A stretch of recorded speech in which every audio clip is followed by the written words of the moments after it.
नहीं ma'am, ma'am no unit teacher, test था। नहीं टीचर। बाद 1 महीने बाद है मैम फाइनल एग्जाम। अच्छा, इसको जो मैम हमारे मार्क्स भी समझ गए। हाँ ओके, मैम, मुझे 10 पे की 10 मिले। 10 पे मैम की मुझे 10 15 मिले। आउट ऑफ 15 मिले। Congratulation, thank you teacher. Ma'am congratulation. मुझे 15 आउट ऑफ 15 मिले। 15 आउट ऑफ 15 मिला, वेरी गुड। तो ये आप यूनिट टेस्ट जो कहते हैं वो छोटा वाला टेस्ट होता है, वैसा टाइप का एग्जाम होगा ना? Yes teacher. और मैम सेकेंड यूनिट टेस्ट जिसे कहते हैं या फिर पीरियोडिक टेस्ट बोलते हैं, वो क्लास वाइज जो एक होता है ना, वीकली टेस्ट, वैसा टाइप का टेस्ट था? Yes teacher. Okay okay. और मुझे इंग्लिश के टेस्ट में 10 आउट ऑफ 10 मिले। 10 आउट ऑफ 10 मिले, वेरी गुड, कंग्रेचुलेशन। मैम मुझे भी इंग्लिश में 10 आउट ऑफ 10 मिले। 10 आउट ऑफ 10 मिला, वेरी गुड, वंडरफुल। तो यहाँ पे सर मार्क्स में समझना है। टीचर हमारे मैम हमारे रिजल्ट में अभी 20 होने मार्क्स वाली है। मिले। ओ, टीचर हमारा रिजल्ट ही नहीं बता। Okay teacher okay. मुझे भी 10 आउट ऑफ 10 मिले। 10 आउट ऑफ 10 मिले, वेरी गुड। तो आप लोगों का बेटा ये जो फाइनल एग्जाम है, जो 100 मार्क्स का या फिर 80 मार्क्स का जैसे होता है, वो कब से है आपका? मार्च महीने में टीचर टीचर मार्च में हो। फरवरी में है। मार्च में okay teacher okay okay okay okay, fine. March में है टीचर। मार्च में है, ओके। फेब्रुअरी मार्च में नॉर्मली अपना फाइनल एग्जाम्स होते हैं ना, अभी जैसे हमारे मार्च बोर्ड एंडिंग एग्जाम से। आ रहे हैं। Yes ma'am. Yes, okay. तो आज का क्लास शुरू करें? Yes ma'am. ओके, चलिए। अच्छा, आज का क्लास शुरू करने से पहले I would like to ask you all a question.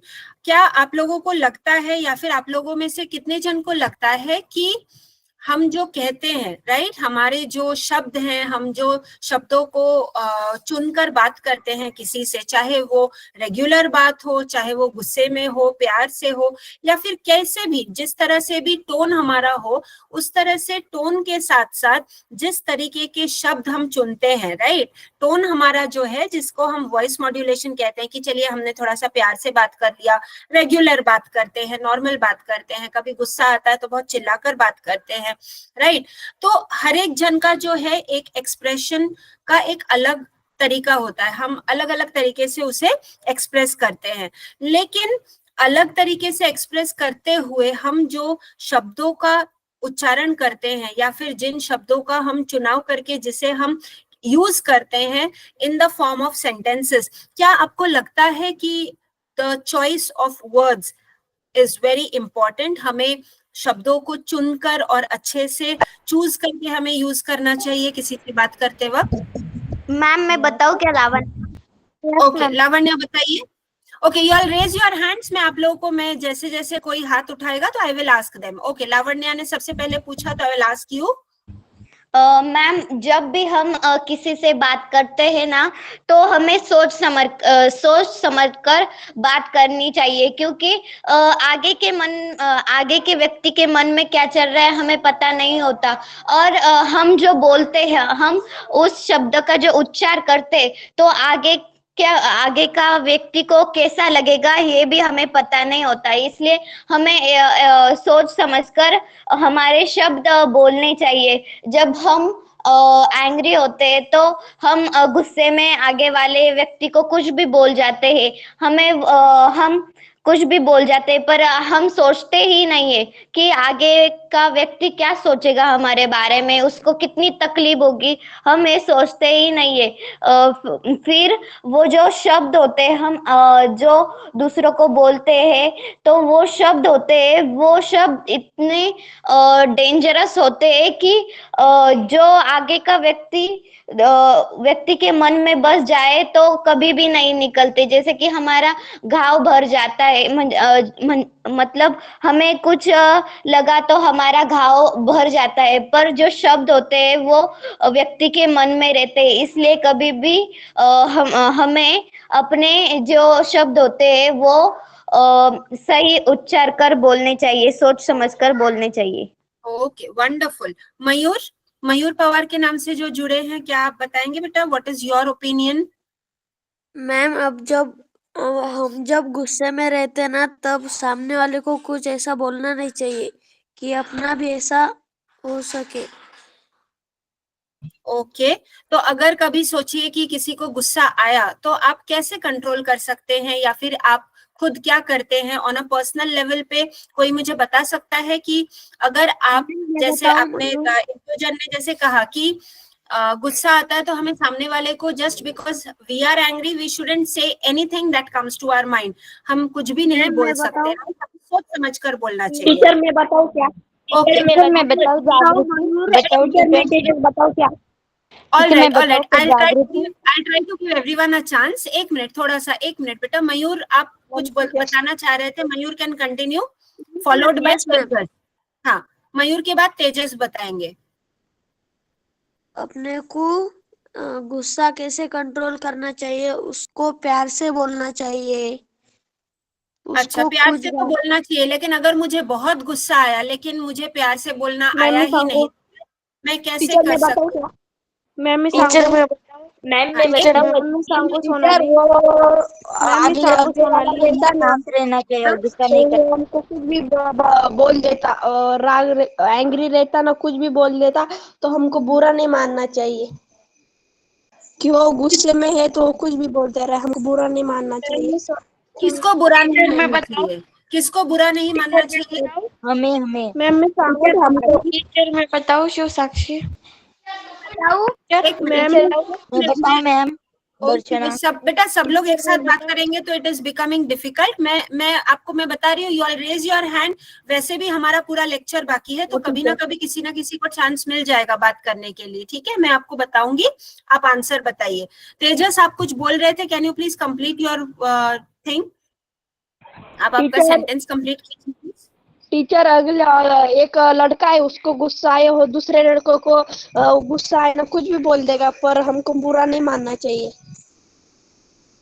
क्यों आपको बुरा नहीं मानना चाहिए? अगर आपको टीचर कोई गुस्से से कुछ भी बता दे तो आपको बुरा नहीं लगेगा? टीचर दोस्त हो तो बुरा नहीं लगता टीचर।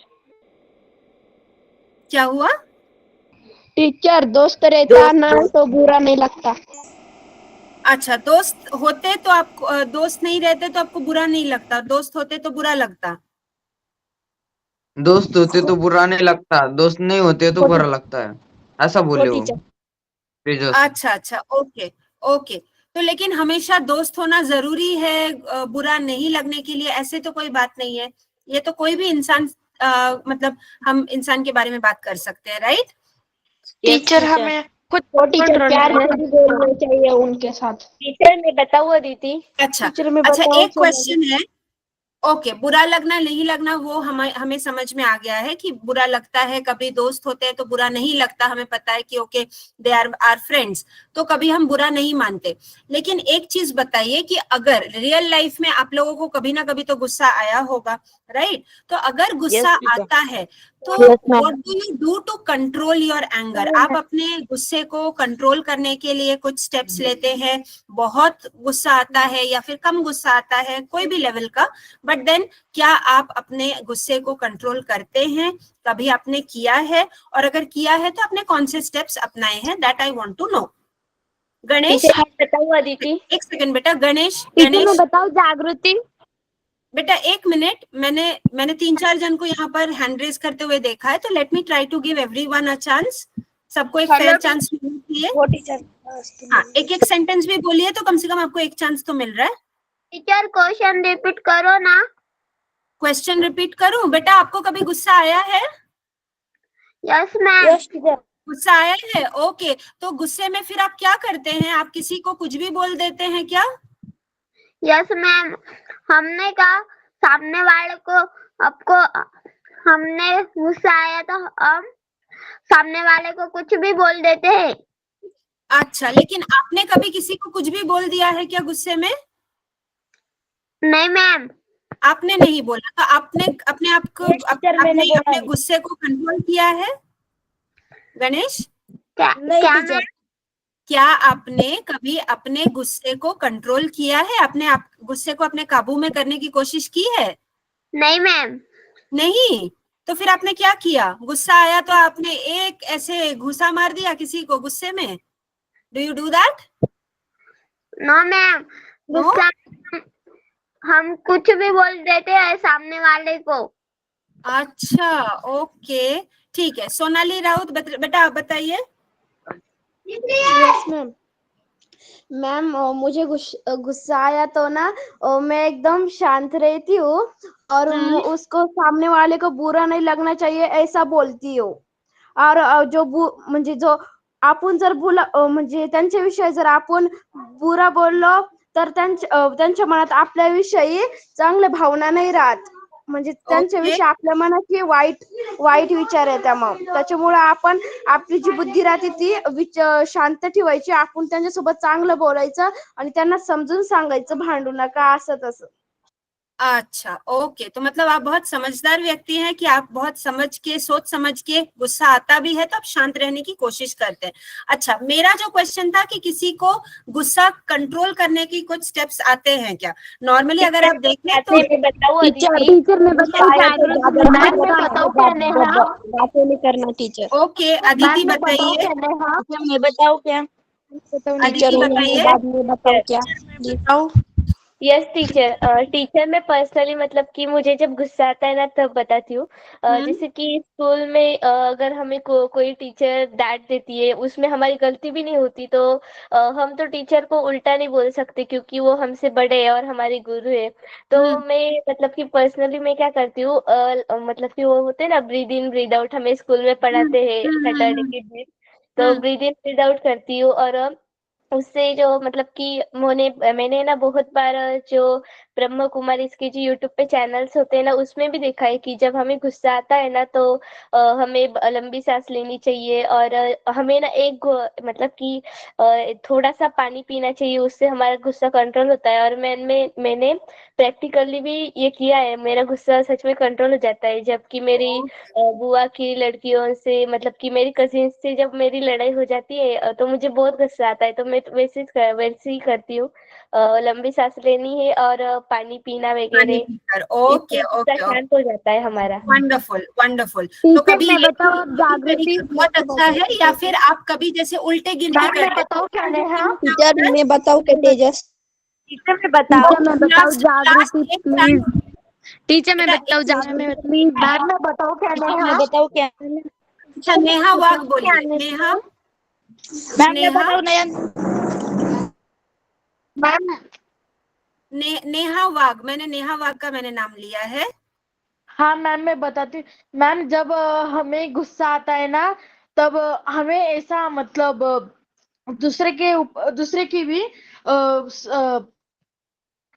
मतलब दूसरे की गलती कभी नहीं निकालनी चाहिए, क्योंकि हमें अपनी गलती देखनी चाहिए कि हम कहीं पर गलत हो गए तभी दूसरों ने हमें कुछ बोला होगा, इसलिए हमें अपने गुस्से पर कंट्रोल रखना चाहिए मैम। ओके, ओके, वेरी मैं बताओ जागृति प्लीज। अच्छा, ओके जागृति, इस तरह से अगर आप प्लीज बोलेंगे तो फिर मुझे आपको चांस देना ही पड़ेगा, बट देन आफ्टर दिस अभी हम लोग सीधे क्लास के लिए जाएंगे, ठीक है? Okay, okay teacher. हाँ जागृति बोल दीजिए बेटा आपका answer and then we have to move on with the syllabus. Teacher मतलब हम स्कूल में जब भी हमारा टाइम होता है मतलब खेलने का हमें चांस दिया जाता है, तब मेरे साथ बहुत बार ऐसा होता है कि मेरी गलती ना भी हो तभी मेरे फ्रेंड्स को मुझ पर गुस्सा आता है और वो मुझे गुस्से में कुछ भी बोल देती है और उन शब्दों का ना मुझे कभी कभी बहुत बुरा भी लगता है, लेकिन जब मुझे बुरा लगता है ना तब मैं सिर्फ एक ही काम करती हूँ। मेरी जो फ्रेंड मेरे सामने होती है ना उससे दूर करती हूँ, मतलब ऐसे पीछे मुड़ जाती हूँ और मेरे सिर पर ऐसे हाथ रख के ऐसे मतलब हमें कोई अगर शाबाशी दे तो हमारे सर पर ऐसे हाथ घुमाता है ना, उसी तरह से मैं भी मेरे सर पर ऐसा हाथ घुमा लेती हूँ और लंबी गहरी सांस लेकर सिर्फ मुंह से पूरा श्वास निकाल देती हूँ, तब मेरा गुस्सा जो होता है ना वो कंट्रोल हो जाता है।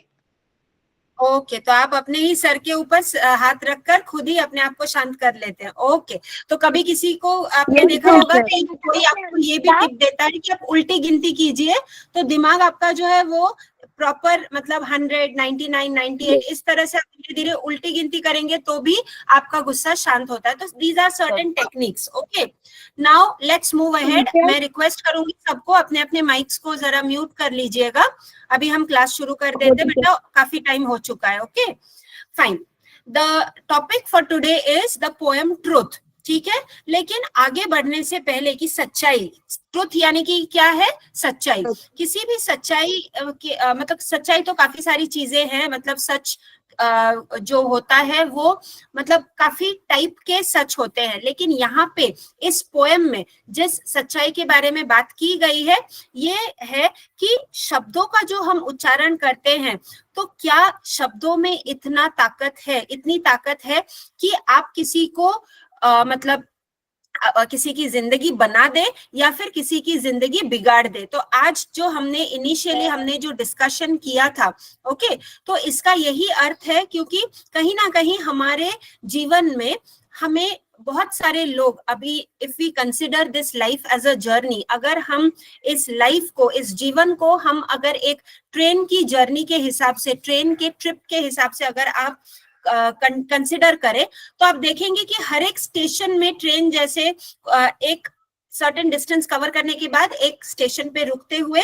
थोड़ी देर रुक के फिर वो चली जाती है, आगे फिर बढ़ती है, and then finally it reaches its destination. तो ऐसे ही हमारा जीवन भी है कि हम जब जन्म लेते हैं तो हमारी जर्नी जो है, लाइफ की जर्नी, जीवन की जो जर्नी है वो शुरुआत होती है, राइट। और एक अगर हम इस पूरे लाइफ की जर्नी को अगर हम ट्रेन के हिसाब से पकड़े, ट्रेन के ट्रिप के हिसाब से पकड़े, तो आप देखेंगे कि एक एक टाइम पे एक एक फेज आता है। जब हम एकदम छोटे बच्चे होते हैं तो हमें हमारे माता पिता की सख्त जरूरत होती है, माता पिता की जरूरत हमें पूरे जीवन भर रहती है, लेकिन जिस तरीके से वो हमें अपने हाथों में गोदी में उठाकर खिला पिलाकर सुलाकर जिस तरह से वो सपोर्ट देकर हमें बड़ा करते हैं, वो जो टाइम है वो एकदम हमारे बचपन का टाइम होता है। स्लोली एंड ग्रेजुअली हम बातें करना सीखते हैं, चलना फिरना सीखते हैं, खुद के एक्सप्रेशंस को हम एक्सप्रेस करना सीखते हैं, right. And then slowly what happens is कि धीरे धीरे हम घर के बाहर कदम रखना शुरू करते हैं। तो तब जाकर आप देखेंगे कि बच्चे जो स्कूल में जाना शुरू करते हैं, पूरी पढ़ाई लिखाई करते हैं और फिर एक शिक्षा प्राप्त करते हैं, जो स्टेज आप लोगों का चल रहा है, तो उसमें भी आप देखेंगे कि छोटे बच्चे फिर थोड़े से बड़े हो जाते हैं, फिर बड़े होते होते फाइनली एक स्टेज आता है जहां पर आप कहते हैं कि हाँ हमारी क्वालिफिकेशन खत्म हुई है, and then you take over some job. Okay, आप कोई नौकरी करते हैं या फिर खुद का बिजनेस खोलते हैं या फिर कोई भी काम करते हैं अपने जीवन को चलाने के लिए। फिर आपका एक समय आता है कि आप बड़े होते हैं, फिर अपने फैमिली को संभाल कर, अपने माता पिता को संभाल कर, जिन्होंने आपको इतना बड़ा किया है, अब आपके ऊपर वो रिस्पॉन्सिबिलिटी आ जाती है कि वो आपके मतलब जो है चिल्ड्रन बन जाते हैं। So that is their second मतलब चाइल्डहुड फेज। अगर आप देखें तो उन्होंने हमें बड़ा किया और जैसे उनकी उम्र होती है, जैसे हम बड़े होते हैं, तो we take over the responsibilities. तो ये जो अलग अलग जो एक मनुष्य के जीवन में, एक लाइफ में जो अलग अलग फेजेस आते हैं, तो ये पूरी जर्नी में हम पूरे इतने सारे लोगों के साथ मिलते हैं। कभी कोई हमें एक अच्छा लेसन देकर चला जाता है, तो कोई हमें मतलब एक बुरा एक्सपीरियंस देकर जाता है, राइट। लेकिन हर एक एक्सपीरियंस के साथ अगर आप एक मैच्योर्ड माइंड के साथ अगर आप आगे बढ़ने की कोशिश करें, तो मैच्योरिटी आपकी यही है कि हर चीज को अगर आप दिल पर लेकर बैठ जाएंगे तो आपका जीवन चलने वाला नहीं है, राइट। इट इज लाइफ, और हर एक लाइफ में आपके अप्स एंड डाउन्स होते रहते हैं, मतलब उतार चढ़ाव जो है हर एक के लाइफ में है। जस्ट बिकॉज कोई हंस रहा है या फिर स्माइल कर रहा है तो वो बहुत खुश है, उसके लाइफ में कोई दुख है ही नहीं या फिर चिंताजनक बात है ही नहीं, ऐसी कोई बात नहीं है। तो सच्चाई यही है कि लाइफ में अप्स एंड डाउन सबके आते हैं, उतार चढ़ाव सबके आते हैं, तो ये एक ट्रूथ है, राइट। लेकिन इससे आप कैसे मतलब जो है आपके दिमाग से, दिल से, एक्सपीरियंस के साथ, मैच्योरिटी के साथ आप कैसे हैंडल करते हैं, that is the biggest thing that you have to learn. और इसके साथ साथ ये भी है कि जब आप जस्ट बिकॉज आप बड़े हो गए हैं, उम्र में आप बड़े हैं, तो आप किसी को कुछ भी कभी भी नहीं बोल सकते। क्यों? क्योंकि कहीं ना कहीं आपके जो शब्दों के जो मतलब चुनाव है, या फिर आप जिस तरीके से what words you choose while you are talking to someone, that plays a very very important role या फिर vital role. Words are very essential in our lives. लेकिन एसेंशियल क्यों है? क्योंकि जैसे मैंने आपको लेक्चर शुरू करने से पहले मैंने आपको बताया कि आप अपने शब्दों से किसी का जीवन जो है आप बना सकते हैं, या फिर आपके शब्दों में इतना पावर भी हो सकता है कि किसी की लाइफ वो बिगाड़ दे, इस हद तक कि कोई भी स्टेप लेने में शायद मतलब मजबूर हो जाए. And then if someone regrets कि अरे मेरा तो ये मतलब ही नहीं था, मैंने तो इस तरह से बोलना ही नहीं चाहा, बाद में रिग्रेट करके कोई फायदा ही नहीं है. क्यों? क्योंकि later on you cannot bring back that person, या फिर जो ऑलरेडी बिगड़ चुका है उसको आप ठीक शायद ना करें, उतना ही देर हो सकती है या फिर वो टाइम आपके हाथ से निकल चुका होगा. तो you have to learn to be very very careful, चाहे कितना भी गुस्सा हो. इसीलिए ये सारी चीजें जो है, चाहे आप योगा कर लीजिए, प्राणायाम बोल दीजिए, या फिर उल्टी गिनती बोल दीजिए, जो भी है, these are various techniques. अब आपके लाइफ में, आपके लेवल में, इंडिविजुअल लेवल में कौन सा जो ट्रिक है या फिर कौन सा टेक्निक आपको काम में आएगा, that you have to understand, but you have to start applying to it. So let's see, do you speak the truth all the time? और नॉर्मली हमारे कहावत में है ना कि सच्चाई जो है हमेशा, सच हमेशा कड़वा होता है, और कड़वा चीज किसी को पसंद नहीं आती, राइट? अगर आप कहें तो बहुत कम लोग ऐसे होंगे कि जो करेले की सब्जी बहुत चाव से खाते हैं, लेकिन नॉर्मली अगर आप देखें तो कोई भी ये जो कड़वी चीजें होती हैं वो मतलब लेना नहीं चाहता, क्योंकि उन्हें अच्छा नहीं लगता टेस्ट वाइज. तो क्या होता है कि जब आप किसी के साथ बात करते हैं, या फिर कुछ ऐसे इंसान भी है कि मुझे आपसे कुछ मतलब, आपसे कोई मतलब निकलता है, मेरी कुछ सहायता हो रही है आपके लाइफ के वजह से, तो इसके लिए मैं बहुत मीठी मीठी बात करूंगी, शुगर कोटेड वर्ड्स यूज करूंगी ताकि आपको बहुत अच्छा लगे. ठीक है? तो this is called as flattering, कि अरे हमेशा मैं प्रेज करूंगी, आप तो बहुत अच्छे हैं, मेरे लिए आपने इतना कुछ ये किया, ठीक है आप ये एक लास्ट कर दीजिए. तो इस तरीके से जो है शुगर कोटेड वर्ड्स यूज करके क्या करते हैं कि कोई किसी का यूज भी कर सकता है. लेकिन नॉर्मली क्या होता है कि क्या हमेशा ही सच बोलना या फिर सच बोलने का जो तरीका है, क्या वो मतलब एक तरीके से सबका समान होता है? क्या हम हमेशा ही सच बोलते हैं? और अगर हम हमेशा सच नहीं बोलते तो कभी कभी आप देखेंगे कि हमें झूठ बोलना पड़ता है. Okay, now in that case normally जब हम बड़े होते हैं तो वैल्यूज जब हम सीखते हैं, राइट, एक जीवन में जब हम बड़े होते हैं तो हमारे माता पिता, स्कूल में teachers, value education, moral science, ये सारी जो सब्जेक्ट्स होते हैं इसमें हमें ये सिखाया जाता है कि झूठ बोलना नहीं चाहिए. ठीक है, झूठ बोलना नहीं चाहिए, वो एक गलत चीज है. लेकिन कभी अगर किसी की जान बचाने के लिए अगर थोड़ी सी झूठ बोल दी जाए तो क्या ये इतनी गलत बात है? तो that you have to understand. तो ये अगर आप कहें तो एकदम से झूठ कभी भी बोलना नहीं चाहिए, या फिर मैंने कभी बोला ही नहीं है, ये सारी चीजों का कोई मतलब नहीं होता. What happens is that it depends from someone's life situation to situation. अब हालात ऐसे हैं कि हालात में पढ़कर शायद फोर्सफुली आपको कुछ बोलना पड़े या फिर कुछ करना पड़े, तो आप क्या करेंगे? तो अगर नॉर्मली पर्सनली अगर आप मुझसे पूछिए तो ये कहना मैं ज्यादा सेफ मानूंगी कि till the time your intention is good. हाँ, जानबूझकर आप किसी को हर्ट नहीं करना है, जानबूझकर आपको झूठ नहीं बोलना है, लेकिन अगर इंटेंशनली किसी की जान बचाने के लिए अगर थोड़ा सा आपको बात घुमाकर कहनी पड़ रही है तो शायद कभी कभार एक आध बार आपको माफ कर दिया जा सकता है, right? So it is okay to do such things at times till the time your intention is good and you're not hurting anyone purposely. Now, how can words hurt someone? ठीक है, तो जैसे हम डिस्कशन कर रहे थे ये lecture शुरू करने से पहले कि शब्दों में इतनी ताकत होती है, and remember words have power. ठीक है, पावर यानी कि हमेशा आपको, जैसे हम कहते हैं ना कि पॉलिटिशियंस को जैसे कुर्सी का एक मतलब पावर रहता है, राइट? आपको मतलब किसी को उस कुर्सी के पावर का जो है एहसास है, and that is why they don't want to leave that power. तो कहीं ना कहीं प्लीज अंडरस्टैंड कि पावर हमेशा ऐसे मसल से, आपके स्ट्रेंथ से, या फिर कुर्सी का पावर हमेशा नहीं होता। Words also have power. यहाँ तक कि अगर किसी के जीवन में विश्वास नहीं है, लेकिन अगर आपने छोटे छोटे बूंदों के जैसे हर एक दिन आपने सिर्फ एक सेंटेंस कहा कि बेटा I love you, I believe in you, I trust you, I have faith in you, ये मैंने इंग्लिश वर्ड्स मैंने यूज किए कि मुझे आप पर विश्वास है, मैं जानता हूं या मैं जानती हूं कि आप ये करेंगे। शायद थोड़ी सी आपको मेहनत करनी पड़े, कोई बात नहीं, आपको 2 दिन ज्यादा लगेगा, कोई बात नहीं, लेकिन आप कर पाएंगे।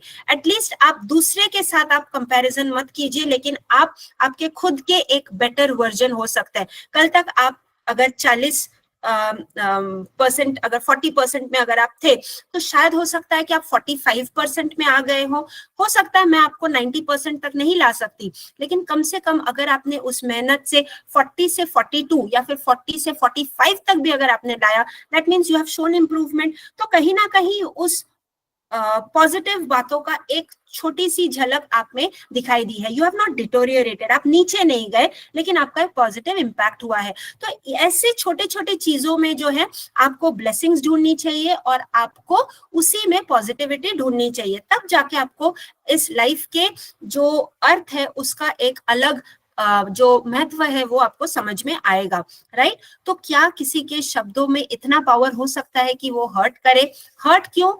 जैसे मैंने कहा कि एक बिगड़ती लाइफ को बना सकता है या फिर बनती हुई लाइफ को बिगाड़ सकता है। तो इस तरीके का पावरफुल जो एक डोमिनेंस है वर्ड्स में, वो जरूर है।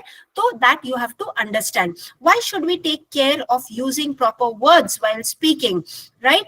तो मैं आपको अगले क्लास में अगर हो सके तो I will give you the exact this thing. लेकिन मैं एक कहानी पढ़ रही थी, तो एक मतलब बहुत ही फेमस इंसान थे जो मतलब बहुत क्या बोलेंगे, अगर एकेडमिकली स्कूल में जिस तरीके से बच्चों को एक मतलब एक बिहेवियर होता है या फिर जो एक इंटेलेक्चुअल पावर होता है, उस बेसिस पे हम कहते हैं ना कि ये बहुत बुद्धिमान व्यक्ति है या फिर ये बच्चा बहुत बुद्धिमान है, इसमें ये बहुत ही डम है, इसको कुछ समझता नहीं है। इस तरीके के जो हम पॉजिटिव या नेगेटिव स्टेटमेंट्स हम देते हैं, it is all dependent on what we see in front of our eyes, right.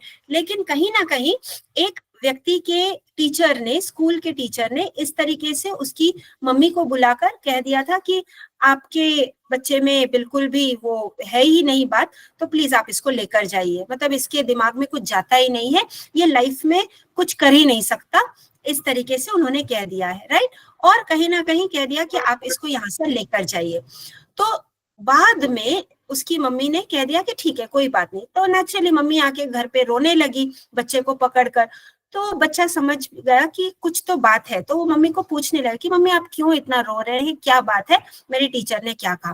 बोले कुछ नहीं, उन्होंने ये कहा कि आपके बच्चे में इतनी ताकत है। देखिए आप मम्मी के वर्ड्स को देखिए कि आपके बच्चे में इतनी ताकत है कि हमारे स्कूल में जो टीचर्स हैं, यहाँ पर एक भी ऐसा टीचर नहीं है जो आपके बच्चे के लेवल तक जाकर उसको पढ़ा सके। यानी कि आपका बच्चा बहुत ऊंचे स्तर के इंटेलिजेंस का बच्चा है और हमारे टीचर्स इतने इंटेलिजेंट नहीं है जो आपके बच्चे के इंटेलिजेंस के साथ मैच करके उसे पढ़ा सके। तो इससे अच्छा है कि आप ही पढ़ाइए, क्योंकि आपने जन्म दिया है तो आप पढ़ाइए, या फिर कोई और अगर आपको मिल जाए।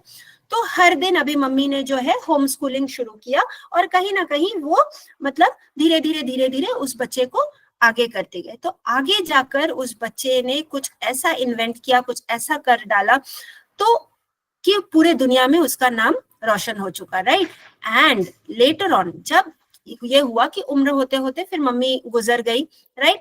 And one day that same child who had now become a celebrity, वो कहीं ना कहीं जैसे होता है ना कि हम कुछ पुरानी यादें, कुछ ब्रीफ केस और ट्रंक से कुछ एल्बम्स, फोटोज कुछ निकालने लगे। तो तभी उन्होंने कुछ पुराने सामान निकाले और तब जाकर उनको उस तब के मतलब उनके बचपन के स्कूल का वो चिट्ठी उनको मिला जो उनकी मम्मी को उनके हेडमास्टर ने दिया था। और उस चिट्ठी को जब उन्होंने खोला and when he read that, then he realized कि चिट्ठी में लिखी हुई बात और मम्मी के बोले हुए शब्दों में, जैसे हम कहते हैं ना कि हेलन हेवन डिफरेंस, की मतलब आकाश पाताल का डिफरेंस है, इस तरीके का डिफरेंस। क्यों? क्योंकि मम्मी ने तो पॉजिटिव वर्ड्स यूज कर दिए थे कि आपके बच्चे में इतनी इंटेलिजेंस है कि हमारे टीचर्स में वो ताकत नहीं है आपके बच्चे को हैंडल करने में। लेकिन एक्चुअली उन्होंने एग्जैक्ट वर्ड्स क्या लिखे थे कि आपका बच्चा तो एकदम ही, मतलब क्या मैं बताऊं, जो भी है कि नेगेटिव चीज है, कि एकदम ही बुद्धू है, कोई बुद्धि नहीं है, और मतलब ये क्या सीखेगा, लाइफ में कुछ नहीं कर पाएगा। तो जितनी भी नेगेटिव चीजें हैं सारी की सारी उस चिट्ठी में लिखी हुई थी। तब जाकर उस इंसान के आंखों से इतना, मतलब वो रोए, इतने रोए कि मतलब आंसू नहीं थम रहे थे। So that's what this kind of stories make us realize कि जैसे मैंने कहा कि बिगड़ती हुई लाइफ को बना सकता है, तो उनकी लाइफ जो है बिगड़ रही थी टीचर्स के भाषा से या फिर हेडमास्टर की उस चिट्ठी से, तो कहीं ना कहीं उनकी मम्मी ने उन शब्दों को पूरा एक 360 डिग्री एंगल घुमाकर उसका एक अलग मतलब निकाल दिया। और वहीं पे वो वाइस वर्सा भी हो सकता है, राइट, कुछ अलग भी हो सकता है। तो yes, you have to be very very careful when you are using words while you are speaking with someone. How do we break relationships? और इसी वजह से जो है हमारे रिलेशनशिप्स बनते भी हैं और बिगड़ते भी हैं। So now let's check out the poem. I will first read it और फिर उसके बाद जो है हम इसका मतलब देखते हैं, right. Truth. Sticks and stones may break my bones, but words can also hurt me. Stones and sticks break only skin, while words are ghosts that haunt me. Slant and curved the fall word swords to pierce and stick inside me. Bats and bricks may ache through bones, but words can mortify me. Pain from words has left its scar on mind and heart. Its tender cuts and bruises now have healed. It's words that I remember. तो यहाँ पर एक चीज मैं और कहना चाहूंगी कि नॉर्मली आपने ये कहावत भी आजकल शायद सुनी होगी कि आपको कितने परसेंटेज मिले, कौन से स्टैंडर्ड में कितने परसेंटेज मिले, ये शायद आपको कभी भी याद रहे नहीं रहे उम्र के साथ साथ, लेकिन जो चीजें आपको याद रह जाती है वो ये है कि कौन से इंसान ने आपको किस तरह से फील करवाया या फिर आपको किस तरीके से ट्रीट किया है। यानी कि आपके प्रति किसी का व्यवहार आपको हमेशा के लिए याद रह जाता है। और व्यवहार में शब्दों का इस्तेमाल होना या फिर शब्दों का जो एक मतलब एडिशन है, that plays a very important role. ठीक है, तो यहाँ पर यही सच्चाई के बारे में जो है बताई गई है कि ये जो स्टैंजा अगर मैं आपको दिखाऊं तो this is first stanza, 1 2 3 4 4 lines का फर्स्ट स्टैंजा है। सेकेंड स्टैंजा में भी 4 लाइंस है and the third stanza is also 4 lines. तो टोटल अगर आप देखें तो 4 3 12 लाइंस का पोएम है। बहुत ही छोटा पोएम है but it's very important and the poet's name is Barry Wade. Okay, now let's begin stanza wise. Sticks and stone, sticks का मतलब क्या है कि छोटी लकड़ी या फिर लाठी। ओके, लाठी भी आप कह सकते हैं, राइट। तो स्टिक्स एंड स्टोन्स, स्टोन्स का मतलब क्या है, पत्थर। यस, तो चाहे आप पत्थर या लकड़ी से, यस, तो चाहे आप पत्थर या लकड़ी से किसी से भी अगर आप किसी को हर्ट करने की कोशिश करें तो what are you doing, you are trying to physically hurt someone. तो शारीरिक तौर पे, ऊपरी तौर से आप किसी को हर्ट कर रहे हैं या फिर कोई किसी को हर्ट कर रहा है, राइट। और अगर आपने जोर से लाठी या फिर लकड़ी या फिर पत्थर का अगर आपने इस्तेमाल किया तो ज्यादा से ज्यादा क्या होगा, किसी की हड्डियां टूटेंगी, right. May break my bones, लेकिन हो सकता है कि हड्डी ना भी टूटे लेकिन कम से कम गहरी चोट तो लग सकती है। ठीक है, तो यही है, इसीलिए if you notice the word may has been used. May का मतलब क्या है कि ये अगर हम ग्रामर में देखें तो this is called as modal auxiliary. ये मोडाल ऑक्सिलियरीज जो है वो एक पर्पस के साथ साथ यूज किया जाता है कि मे का मतलब क्या है, एक पॉसिबिलिटी, कि हड्डियां जो है वो टूट सकती हैं, टूट भी सकती हैं या फिर नहीं भी टूट सकती, मतलब there is a possibility of breaking, हमेशा टूटेगा मतलब हड्डी टूटेगी ऐसी कोई बात नहीं है। So there is a possibility कि हड्डी टूट जाए अगर आपने सच में बहुत जोर से किसी को लाठी या पत्थर से मारा होगा, तो मतलब फिजिकली आप किसी को हर्ट कर रहे हैं, राइट। लेकिन ये तो हो गई फिजिकल या फिर शारीरिक तौर पे किसी को चोट पहुंचाना, but words can also hurt me, यानी कि लेकिन अगर आप कहें तो सिर्फ इन चीजों से चोट नहीं लगती, शब्दों से भी चोट लगता है। हर्ट का मतलब क्या है? चोट लगना। So but words can also hurt me, यानी कि शब्दों से भी मुझे चोट पहुंचती है, मुझे ठेस पहुंचती है, मुझे दुख होता है। Stones and sticks break only skin.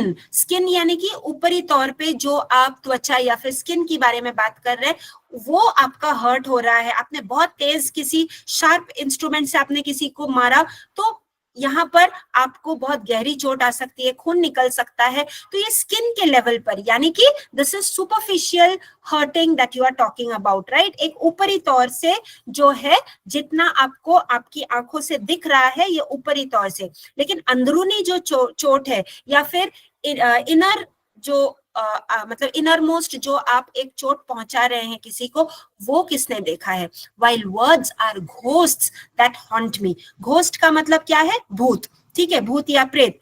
That haunt me. haunt यानी कि ट्रबल करता है यहाँ पर, बट देन नॉर्मली अगर आप किसी को भूत के बारे में कहें तो वो एक मेंटल टॉर्चर है कि आप मतलब कहीं पे भी देखें तो आपको लगता है कि आत्माएं घूम रही हैं या फिर भूत घूम रहा है, तो कहीं ना कहीं it's a mental torture that you are talking about. और इसी तरीके से अगर कोई आपको मतलब आप किसी को देख नहीं पा रहे लेकिन आपको डर लग रहा है, राइट। अगर आप किसी जैसे हॉन्टेड हाउस या फिर हॉरर हाउस में अगर आप जाते हैं तो आपको सारी चीजें जो है इस तरीके से पेश की जाती है, डरावनी चीजें, कि आपको कहीं ना कहीं वो डर बैठ जाता है। तो it is more of psychological thing, right, कि मतलब मानसिक तौर पे जो है यहाँ पर आपका प्रेशर पड़ता है। तो कहीं ना कहीं वो आप एक्चुअल में कुछ आसपास है नहीं, लेकिन आपकी अंदरूनी जो मानसिक तौर पे अगर आप सोच रहे हैं तो it is still haunting you. Back of the mind आप कुछ काम कर रहे हैं सामने, but back of the mind something is disturbing you. आपको पीछे से जैसे भूत के जैसे कोई एक छाया घूम रही है, ऐसे आपको लगेगा। लेकिन ये किस चीज का इफेक्ट है? It is the effect of the words. तो यहाँ पर शब्दों को उन भूतों के मतलब के साथ कंपेयर किया गया है जो दिखते तो है नहीं लेकिन है, जो होते नहीं है, ना होकर भी वो मतलब गुजर चुका है, लेकिन कहीं ना कहीं उसका एक इफेक्ट रह जाता है, उसका एक जो है मतलब एक इम्पैक्ट रह जाता है आपके जीवन में, right. And if we continuously think about it then of course there is no other way. So एक बार और दोहराते हैं एंड देन वी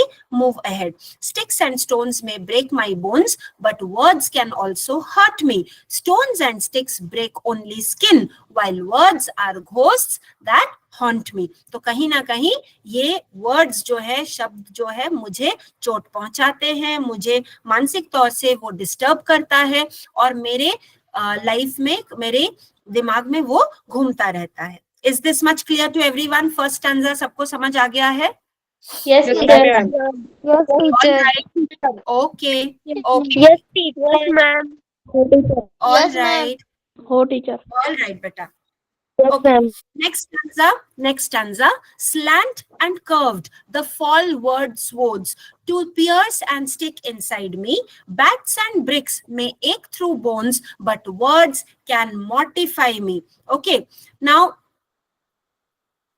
अब यहाँ पर क्या किया गया है कि देखिए ये जो सेकंड स्टैंजा है इसमें there are 3 words which are written in bold. एक है स्लैंट, दूसरा है pierce and the third word is mortify. ठीक है, तो मतलब ये वर्ड्स के मीनिंग हमें समझना है। स्लैंट का मतलब क्या है कि थोड़ा सा आड़ा टेढ़ा, चाहे वो इस तरह से हो चाहे वो इस तरह से हो, थोड़ा सा झुका हुआ हो, राइट, थोड़ा सा बेंड किया हुआ हो या फिर पीछे बेंड किया हुआ हो, किस तरीके से भी हो सकता है।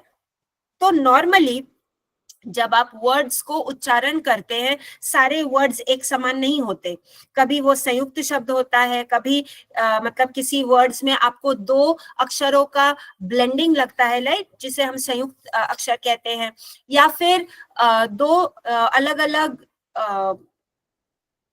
जो अक्षर है उसको आप एक मतलब हमेशा आपको एक अक्षर हाफ और दूसरा अक्षर पूरा ऐसे नहीं होता, कभी कभी दो अक्षरों का मिलाकर एक अलग शब्द तैयार होता है। तो कहीं ना कहीं see there are different kinds of words, right, and when you try to write those words, okay, कोई भी लैंग्वेज में आप देखेंगे कि एक एक अक्षर अलग अलग तरीके से लिखा जाता है, राइट। कोई थोड़ा सा जैसे है एक स्लिम एंड ट्रिम होता है। अगर मैं इंग्लिश में लेटर आई कहूं कि आई एम अ टीचर, तो आई जो है वो है सिर्फ सिंगल लेटर, दिखने में वो बहुत ही स्ट्रेट है, राइट। कैपिटल आई की मैं बात कर रही हूँ, आई फॉर आइसक्रीम, तो एकदम कैपिटल स्ट्रेट आई है, बहुत ही लीन और दुबला पतला, बहुत ही हैंडसम दिखने में एक लेटर है। It is a single letter but it has a lot of power, because हमेशा अगर मैं कहूँ कि I have done it, I have achieved this, I did, I that, तो हमेशा अगर आप कहे तो वो एक आई जो बहुत सुंदर दिखता है सीधा खड़ा हुआ, सीधा एक सिर्फ पतली सी लाइन है, लेकिन उसमें इतनी पावर है कि अगर आप हमेशा आई आई आई कहते रहेंगे तो लोग कहेंगे कि आप बहुत घमंडी हैं, क्योंकि आप हमेशा सिर्फ आपके बारे में ही बात कर रहे हैं। तो you see, each and every word has its own importance, right. लेकिन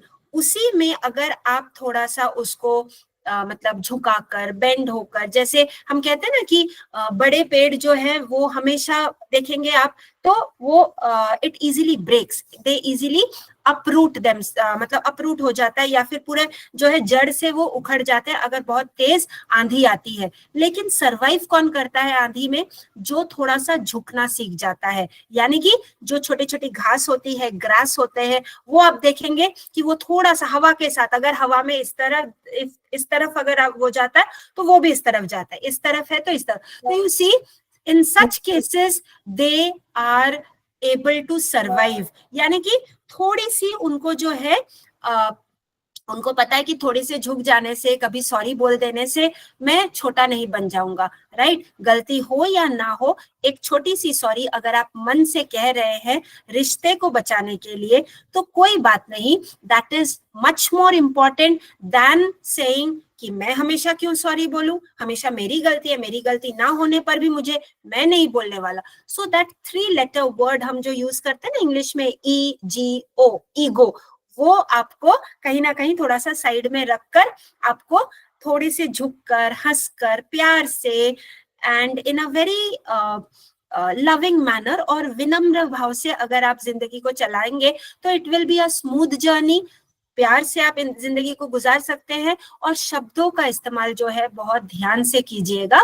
slant and curved the fall word swords, और कहीं ना कहीं स्वॉर्ड का मतलब क्या है? तलवार। तो यहाँ पर SWORDS, स्वर्ड्स का मतलब क्या है? बहुत सारी तलवारें। अगर सोचिए कि एक युद्ध का एक सीन आप पकड़ लीजिए, ठीक है, आज के जमाने का न्यूक्लियर बम वाला युद्ध नहीं, पहले के जमाने में जो हम रामायण महाभारत या फिर मैथोलॉजिकल सीरियल्स में हम जो देखते हैं ना कि ऐसे धनुष बाण और फिर तलवार से जो ये लोग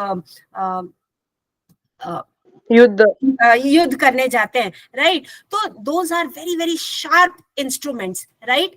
तो कहीं ना कहीं वो तलवार जो है थोड़ी सी कर्व्ड होती है, क्योंकि अगर आपने उसको एक पर्टिकुलर एंगल में चलाया और बहुत तेज गति से चलाया तो उसमें वो किसी के गर्दन काटकर अलग उसे मतलब कर देने की ताकत रहती है। तो शब्दों में ठीक इसी तरह से ऐसे ही कर्व्ड तलवार वाली धार होती है कि अगर आपने ठीक तरीके से उसे इस्तेमाल नहीं किया और आपने झटाझट जिस तरीके से, जैसे भी मुझे गुस्सा आया मैंने बोल दिया, मेरी क्या गलती है, इस तरीके से अगर आपने कह दिया तो यानी कि आप सामने वाले के गर्दन को, नॉट लिटरली फिजिकली बट कहीं ना कहीं उसे आप इतनी चोट पहुंचा रहे, इतनी ठेस पहुंचा रहे कि आपको पता भी नहीं कि अंदर ही अंदर वो कितना ब्लीड हो रहा है, इतनी उसे दुख हो रही है। तो पियर्स का मतलब क्या है कि ऐसे मतलब तेज गति से आकर आपको वो ऐसे मतलब एक तरफ से अंदर जाकर दूसरे तरफ से वो बाहर चला जाएगा।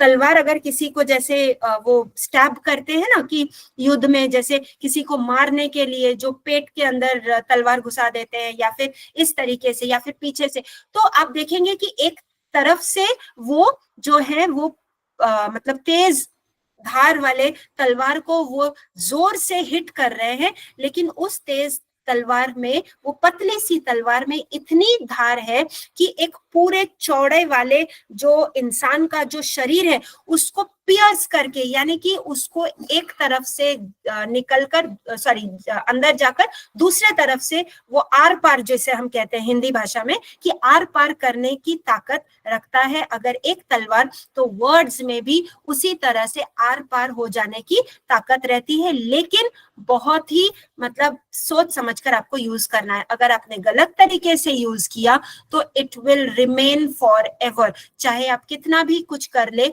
आप कुछ नहीं उसे कर सकते। नाउ फॉर एग्जाम्पल, अगर ये एक शायद आपने ऐसे एक्सपेरिमेंट्स आजकल सोशल मीडिया पे देखा होगा, तो नॉर्मली ये कहा जाता है कि ये एक एक्सपेरिमेंट है कि चलिए आपको अगर मेरे ऊपर गुस्सा है तो आप कुछ मुझे नेगेटिव बात बताइए। तो आपने कहा कि आप बहुत हमेशा गुस्सा करते, ठीक है।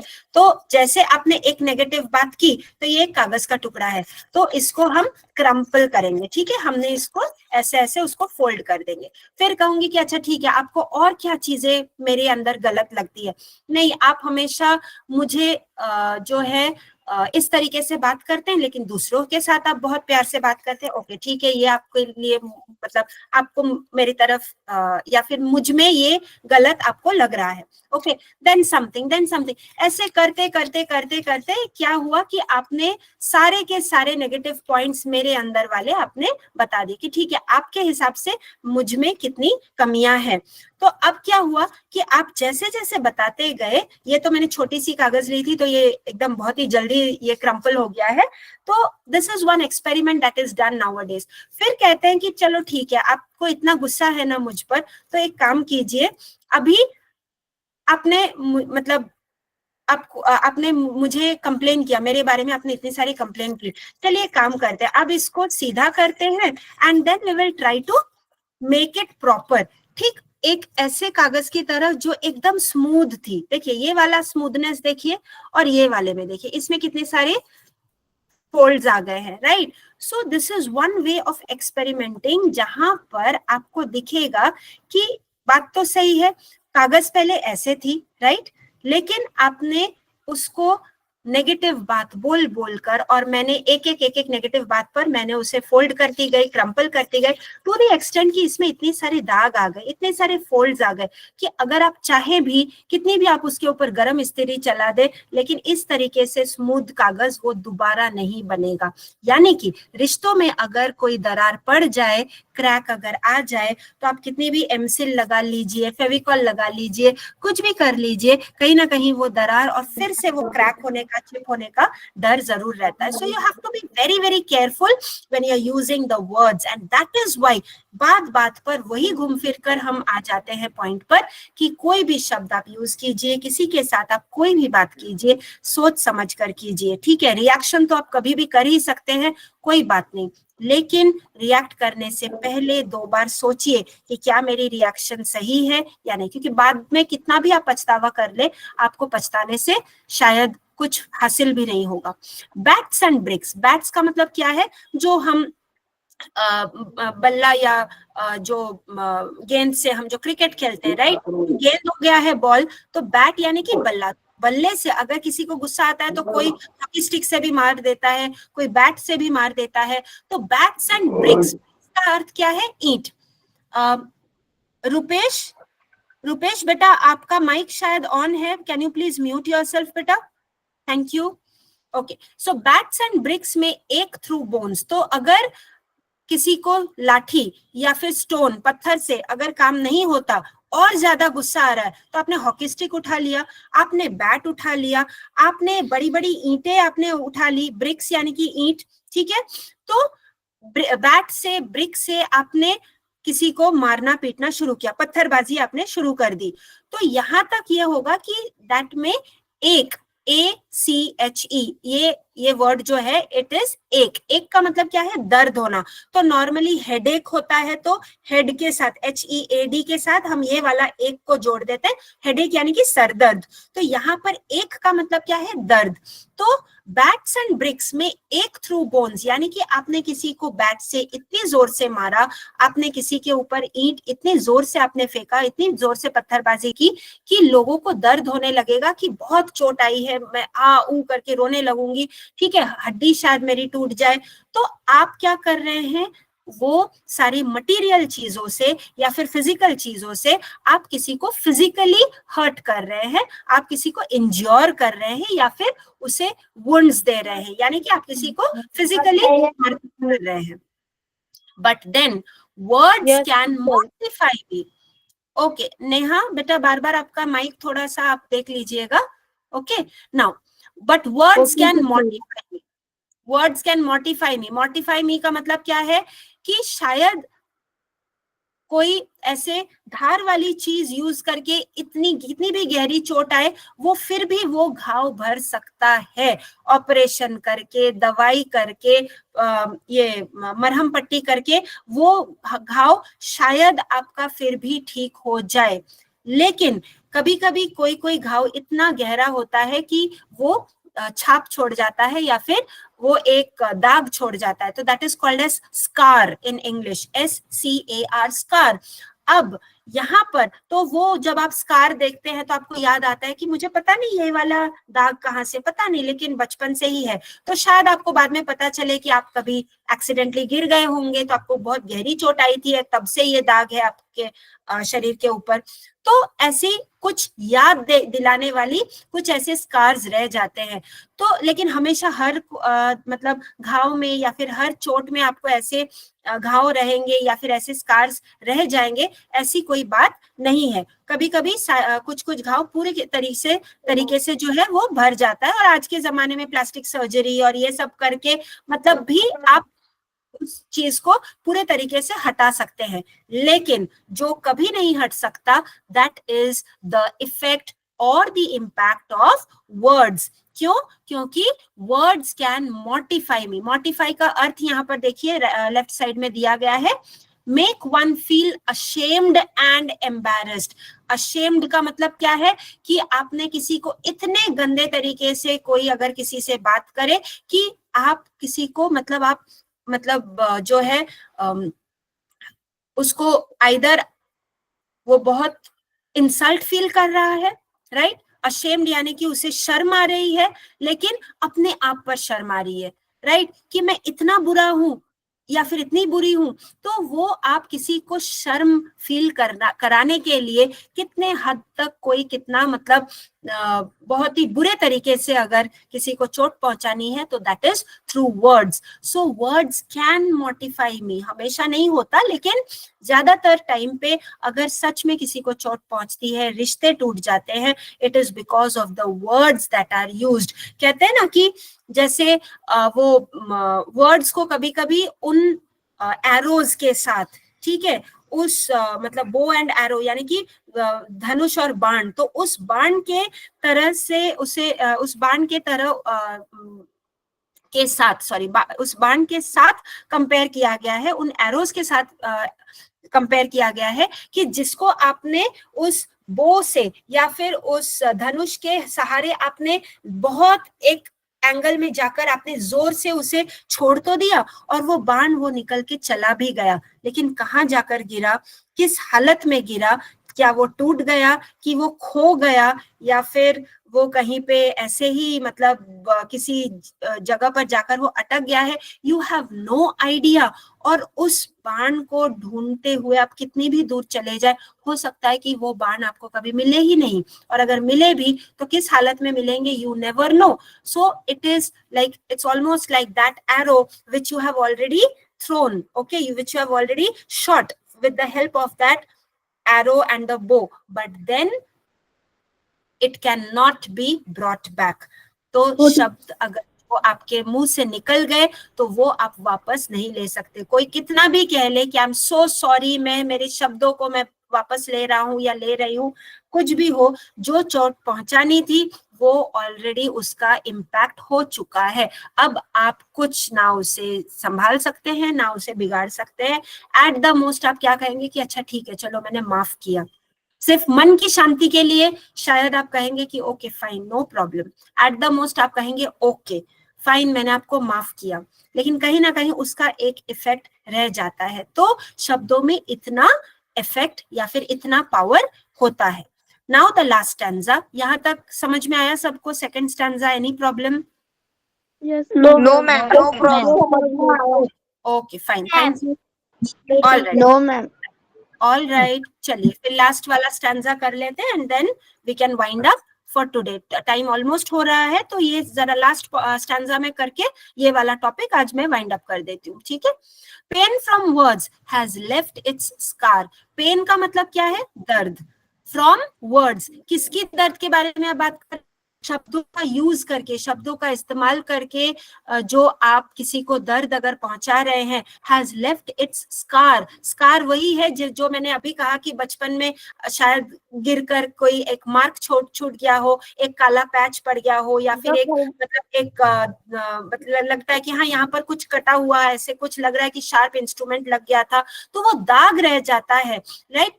शायद आपको याद रहे या ना रहे, किसी से पता चले, मम्मी पापा से या दादा दादी से, नाना नानी से, या फिर किसी से, दैट्स अ डिफरेंट थिंग, लेकिन वो दाग रह जाता है। सो वर्ड्स में इतनी पावर है कि अगर आप किसी को दर्दनाक वर्ड्स यूज कर रहे हैं तो वो वर्ड्स उस इंसान के दिल में वैसे स्कार, वैसे दाग छोड़ जाते हैं, चोट वाली दाग छोड़ जाते हैं। On mind has left its scar, लेकिन कहाँ पर वो चोट जो है आपको ऊपर से दिखाई देगा? शायद नहीं, स्किन के ऊपर आपको शायद वो दिखाई ना दे, लेकिन मन ही मन, दिल के अंदर, ऑन माइंड एंड हार्ट, यानी कि आपके दिमाग में, माइंड यानी कि दिमाग और हार्ट यानी कि दिल, तो दिल और दिमाग में वो उसकी जो भाव है, उसके जो अर्थ है, उसके जो इम्पैक्ट है, जो उसका मतलब दाग है, वो पूरा उसके ऊपर छोड़ जाता है। That's tender. टेंडर का मतलब क्या है? बहुत ही डेलिकेट, नरम एकदम सा, कि इतना मतलब नरम है। क्यों? कौन सी चीज नरम है? आपकी दिल। कौन सी चीज नरम है? आपकी दिमाग। तो कहीं ना कहीं आप अगर देखिए बच्चे के मन में, हम कहते हैं ना कि बच्चों के सामने थोड़ा सा ध्यान से बात कीजिए, बात तो किसी के साथ भी आपको ध्यान से करनी चाहिए, लेकिन नॉर्मली जो जब हम बच्चे को बड़े करते हैं तब उस उम्र में, and specially when people are getting old, at these 2 times आपको बहुत ही ध्यान से जो है बातें और वर्ड्स का इस्तेमाल करना चाहिए। Specially you need to take extra care for that. Why? Because वो जो है बच्चे जो बड़े होते हैं, जैसे आप क्या करेंगे, जैसे आप कहेंगे, जिस तरीके से आप व्यवहार करेंगे, वो उस चीज को जो है इम्बाइब करते जाते हैं या फिर वो सीखते जाते हैं। आपको देखते हैं, ऑब्जर्व करते हैं और लगता है कि ये तो नॉर्मल है, कोई बुरी बात नहीं है, चलता है इस तरीके से। कोई भी मतलब आप मतलब अशब्द, okay fine. So on mind and heart that's tender. तो दिल और दिमाग में जो उसकी दाग पड़ सकती है, आपको पता भी नहीं कि उसका इम्पैक्ट क्या होने वाला है, तो you have to be very very careful. Cuts and bruises. Cuts and bruises का मतलब क्या है? कि जब हमें बहुत गहरी चोट लगती है और शायद उसके घाव लगते हैं। Yes ma'am, I am just winding up. वही मैंने भी कहा, last stanza, I will finish it. जी जी।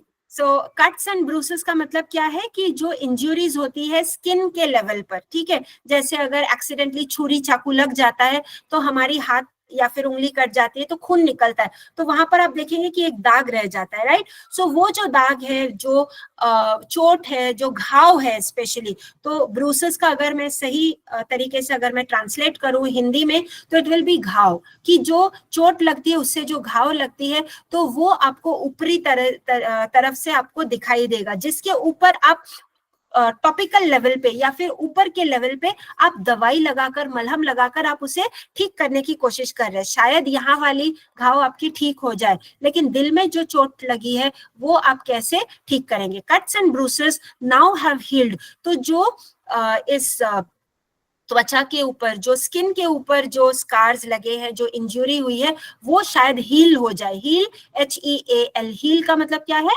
सही हो जाना, ठीक हो जाना पूरे तरीके से, वो शायद आपको वो दाग दोबारा ना दिखे।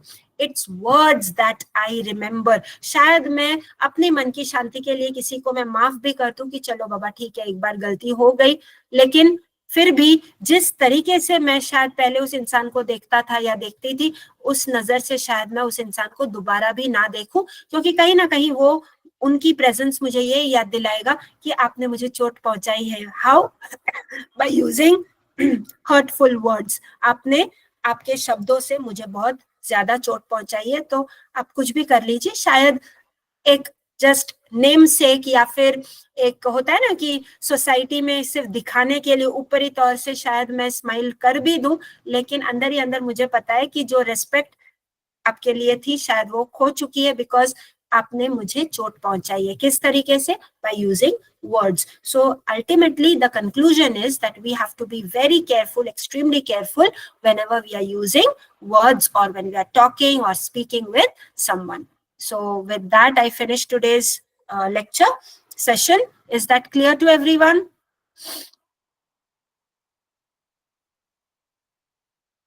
Hello? Yes, ma'am. Yes, ma'am. Yes, ma'am. Any doubts? No, ma'am.